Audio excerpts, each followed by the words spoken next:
Il est quand même vachement badass, le fille. Ouais, un peu exagéré quand même, hein. Bah, tous les mangas sont comme ça.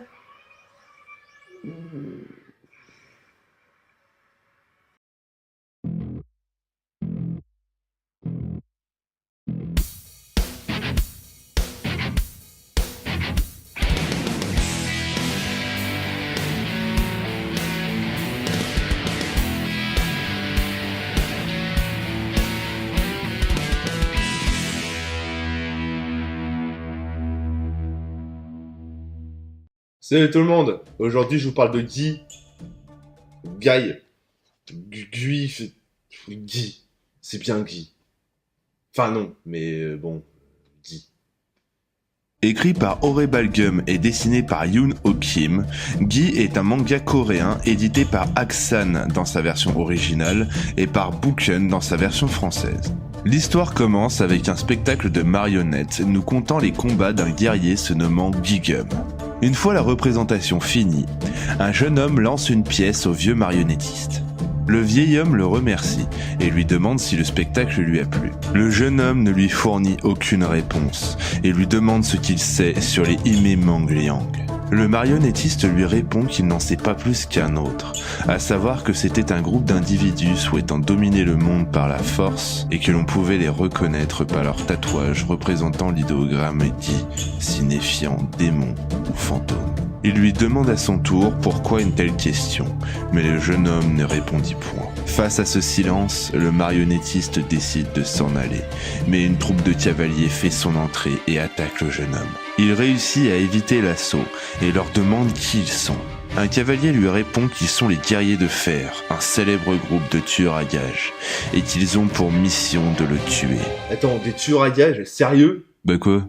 Les mecs arrivent en troupe de 10 cavaliers, attaquent frontalement et donnent leur identité à leur cible. J'avoue que c'est assez bourrin quand même. Non mais c'est même plus bourrin à ce niveau. C'est comme si l'agent 47 attaquait sa cible au bazooka avant de laisser sa carte de visite. Ouais, bon, je peux continuer? Ouais, vas-y. Le guerrier se jette alors sur sa cible, mais celle-ci parvint sans difficulté à se débarrasser de lui. Le reste du groupe engage alors le combat. Celui en tête de formation tente une attaque à la lance, mais le jeune homme évite le coup en sautant et atterrit sur la monture de son adversaire avant de le décapiter. Il s'attaque ensuite aux deux autres qui le suivaient et parvint à les tuer. Mais un autre cavalier fonce sur lui. Il le désarçonne en tranchant une des pattes de son destrier. Lasagne? Le tueur se relève et trouve près de lui la jeune fille qui accompagnait le vieux marionnettiste. Il s'attaque alors à elle, mais se retrouve découpé en morceaux. C'est l'œuvre du vieil homme. Papy Power! Le groupe de cavaliers le considère alors comme un ennemi et décide de s'attaquer à lui. Avec l'aide de ce nouvel allié, le jeune homme réussit à vaincre les assaillants et s'attaque au vieil homme. Celui-ci lui demande ce qui lui prend. L'homme lui répond qu'il n'y a plus de doute à avoir, que le marionnettiste est un Ime Mangliang et que ça en fait sa cible. Il engage alors le combat. Le vieil homme lui demande quelles sont ses motivations, mais n'obtenant aucune réponse, il décide de passer à l'assaut. Go go super papy! Il réussit à le piéger et lui dit que ses capacités sont impressionnantes, mais qu'il ne peut couper ses fils avec son épée et qu'au contraire, elle finira en morceaux, et lui avec. Il lui dit qu'ils sont très spéciaux et qu'ils ont été forgés par Eonsa, le forgeron des Ime Mangliang. Mais contre toute attente, le jeune guerrier réussit à couper l'arme de son adversaire. Bah si, moi je m'y attendais. Non mais toi on s'en fout. Il lui dit alors que son épée aussi est spéciale et qu'elle est, elle aussi, l'œuvre de Eonsa. Il envoie le vieil homme au tapis, mais avant de succomber, sa victime lui demande qui il est. Le jeune homme lui montre alors le tatouage sur sa poitrine. Le marionnettiste comprend alors que ce qui vient de lui arriver n'est que justice, et s'excuse de la lâcheté dont lui et ses compagnons ont fait preuve. Le jeune guerrier lui porte alors le coup de grâce, avant de partir à la recherche de sa prochaine cible.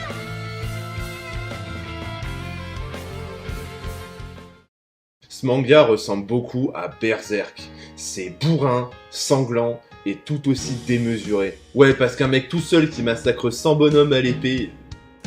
Voilà quoi. Bon, vous allez me dire que c'est pareil, voire pire dans tous les mangas. Et vous avez raison, mais le rapport à la réalité n'est pas le même dans tous les mangas. On va prendre des exemples. Dans le coin gauche, nous avons un pirate de renom qui défonce des armées de la marine à coups de poing. Il ne craint pas les attaques contendantes, peut se transformer en accélérant la circulation de son sang, gonfle ses membres pour frapper avec la force d'un géant et maîtrise le haki qui lui permet entre autres d'embraser ses coups ou de rendre ses poings aussi durs que l'acier. Mesdames et messieurs, un tonnerre d'applaudissements pour Luffy!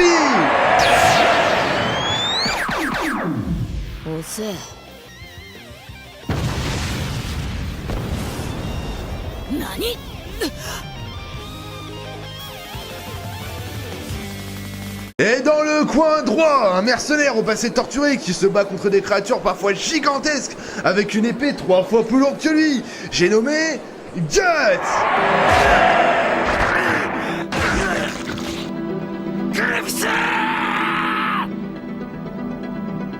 Alors mesdames et messieurs, lequel est le plus badass?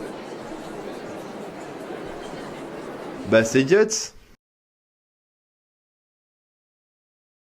Bon, avant de me faire bouffer mes couilles en salade, laissez-moi développer. Dans un manga comme One Piece, tout est constamment exagéré, rien n'est crédible et les lois de la physique sont constamment bafouées. Mais c'est aussi ça qui fait son charme. Tout est possible dans ce genre de manga. Alors que dans Berserk, le rapport à la réalité est bien plus présent. On nous présente un univers fantastique, certes, mais qui répond aux mêmes lois que le nôtre. Ça rend l'action bien plus viscérale. Et c'est ça qui fait que quand Luffy démonte une armée en 3 coups de poing, c'est banal, et quand Guts massacre un bataillon de 100 soldats, c'est impressionnant. Et me faites pas dire ce que j'ai pas dit, hein. J'adore One Piece.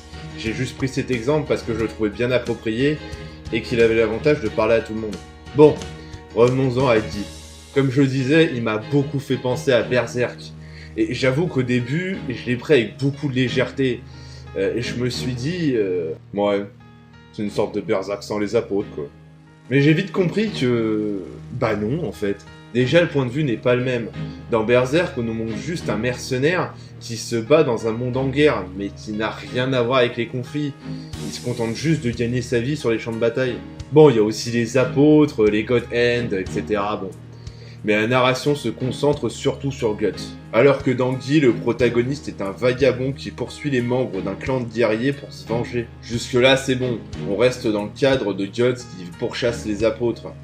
Mais plus tard, le personnage va se retrouver au cœur de complots politiques qui sont montrés et qui sont bien plus développés que dans Berserk.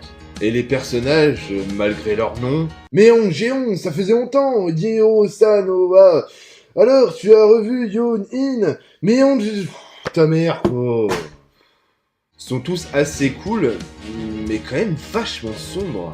À part quelques-uns, c'est tous des guerriers ou des assassins. Et même ceux qui n'en sont pas ont quand même un lien assez proche avec la mort. Ça accentue l'ambiance royaume en guerre. Même si le royaume il est pas du tout en guerre en fait. Mais bon. En bref, Guy c'est un manga sombre qui nous présente un royaume traumatisé par la guerre et rongé par les complots.